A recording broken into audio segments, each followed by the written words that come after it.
Voice steady, teasing with suspense. Imagine this. It's Christmas night, snow piling up outside, the wind sharp enough to cut through your skin. And there's my brother, standing in the driveway, furious, scraping ice off his windshield, in my mom's bright pink slippers. How did we get here? Well, let me take you back, because this story starts with betrayal, disrespect, and a pair of Timberland boots I love more than anything. If you've ever had someone in your life who thought your belongings were theirs to take, if you've ever craved that sweet moment of justice when the tables finally turn, hit that like button, subscribe, and buckle up. Because this is one of the most satisfying revenge stories I've ever pulled off.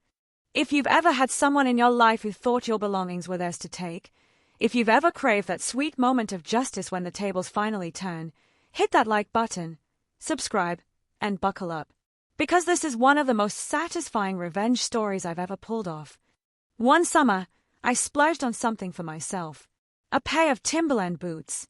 Sturdy, stylish, the kind of thing you keep for years. I left them at our family cottage in my bedroom. Safe, I thought. But months later, they were gone. Just gone. I searched everywhere, turning that room upside down. Then it hit me. My brother. I confronted him. Hey, did you take my Timberlands? His face was a mask of innocence. Too innocent. Me? No. I don't know what you're talking about. But deep down, I knew. He had them. And what cut deeper than the theft itself was his absolute refusal to own up. Fast forward a few months. Christmas dinner at my mom's house. The air smells like turkey, pine, and cinnamon. My wife and I walk in, ready for the usual family chaos. And then, boom. The door opens, and in strolls my brother, wearing my Timberlands. I lock eyes with him. My heart spikes. It's like watching a thief flaunt their crime scene trophy. He actually has the audacity to grin. Oh, are these yours? He says casually. I'll drop them off next week. Next week. Next week. I snap. You know damn well they're mine. You'd never spend a dime on quality shoes. My mom rushes in like a referee breaking up a fight. Oh, he just took them by mistake. It was an accident. He'll bring them by. An accident.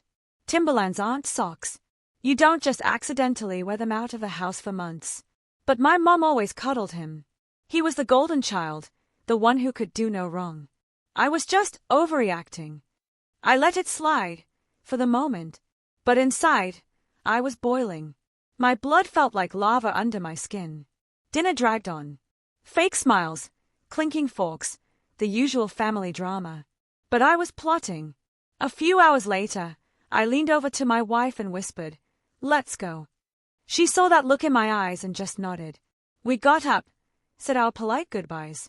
But as I walked out the door, I did something my brother would never expect. I snatched my Timberlands right off his feet. Okay, not literally off his feet, but close. They were by the door, and I grabbed them so smoothly no one noticed until I was already outside. We hustled to the car, adrenaline pumping, my heart racing with this guilty thrill. It felt like the first time in years I'd taken something back for myself. That we weren't even home yet when the phone rang. It was my mom, voice dripping with fury. "Do you know what you've done?" she snapped. I couldn't help but laugh. Got my shoes back. He had to go home in my pink slippers. Do you think that's funny? And that's when I lost it. Full belly laugh, tears in my eyes. The image was too perfect. My cocky, entitled brother, trudging through the icy Winnipeg night in fluffy, bright pink slippers. She kept yelling, "It's not funny," but that only made it worse. I gasped, please tell me you got a picture." Click. She hung up, but I didn't care. Because justice had never felt so good. A couple days later, we all gathered again. The air was thick with tension. My brother sulked, my mom glared, and the whole room was tiptoeing around the pink slipper incident. Me. I was cool as a cucumber, smiling, sipping my drink, enjoying every second. Then, when the silence got too heavy, I leaned back and casually asked, loud enough for the whole table to hear, "So, did you remember to bring Mom's pink slippers?" The table erupted. Some people laughed, others gasped. My mom shot daggers at me with her eyes. But I didn't care. Because for once, I wasn't the victim. For once, my brother was the one humiliated, not me. The payoff wasn't just me getting my Timberlands back. It was the shift. The moment my brother finally faced consequences, even if it was just frozen toes and public embarrassment. He could steal from me, lie to my face, play the golden boy with Mum. But he couldn't steal his way out of pink slippers in a snowstorm. And honestly, that image will warm me through every Winnipeg winter for years to come. Sometimes, revenge doesn't have to be cruel or elaborate. Sometimes, karma hands you the perfect moment, and all you have to do is take your shoes back and let the pink slippers do the rest. You'd think my brother would have learned his lesson after that Christmas. I mean, getting caught red-handed, trudging through a freezing Winnipeg night in bright pink slippers. Most people would have been embarrassed enough to stop stealing from me. But my brother, oh no, that humiliation only made him sneakier. And what he did next almost destroyed my patience completely, until I came up with a new plan for revenge. One that made the pink slippers look like child's play. After Christmas, I hoped things might finally calm down. Maybe that night had been the wake-up call my brother needed. But leopards don't change their spots, and my brother definitely wasn't changing his. A couple weeks later, I noticed my favorite hoodie was missing. Then some tools from my garage. Every time, he denied it with that same smug grin.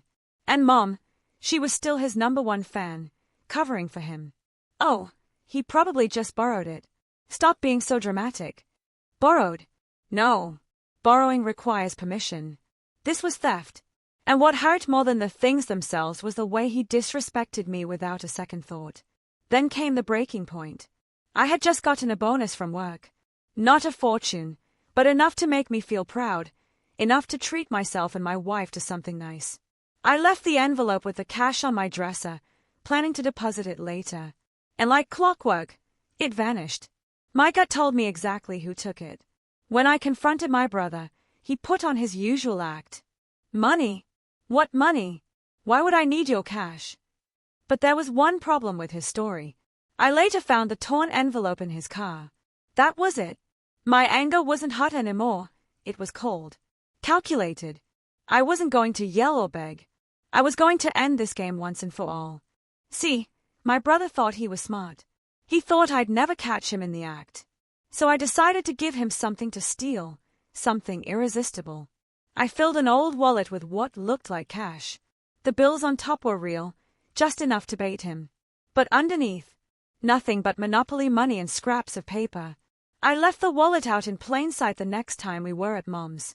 And sure enough, when I accidentally stepped outside to shovel snow, it disappeared. I didn't confront him right away. No, I waited. A few days later, the family gathered again for dinner. Same table, same fake smiles. My brother sitting there smug as ever, thinking he'd pulled one over on me again. That's when I pulled out my phone. Hey, bro, I said casually. How's that wallet working out for you? He froze. Everyone turned to look at him. What are you talking about? He stammered.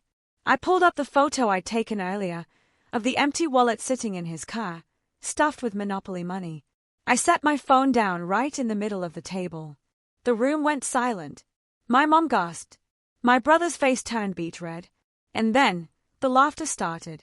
My uncle, my cousins, even my usually quiet aunt. They all burst out laughing at the sight of my brother, the self-proclaimed smooth operator, exposed as a family clown. It was pink slippers all over again, but worse.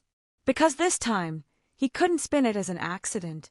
He was caught red-handed, and everyone knew it. My brother stormed out, slamming the door so hard the windows rattled. Mom tried to defend him at first, but even she had to admit it. Okay, maybe he does go too far sometimes. Too far. He'd been going too far for years. But finally, the family saw it. And the best part, he hasn't touched my stuff since. Oh, he sulks. He avoids me at gatherings. But you know what? I'll take that any day over being his personal supply closet. Sometimes, the only way to deal with someone who refuses to respect you is to let them trap themselves. My brother thought he was clever. He thought he could take whatever he wanted, no consequences. But in the end, all it took was a pair of pink slippers and a wallet full of Monopoly money to show him, and everyone else, who he really was. If this story gave you that warm glow of justice, hit that like button and subscribe for more. And tell me in the comments, what's the funniest, almost satisfying revenge you've ever pulled on someone who just wouldn't quit? If the story gave you that warm glow of justice, smash that like button. And tell me in the comments, what's the funniest, almost satisfying revenge you've ever seen in real life? Don't forget to subscribe for more stories where karma finally catches up to people who think they're untouchable.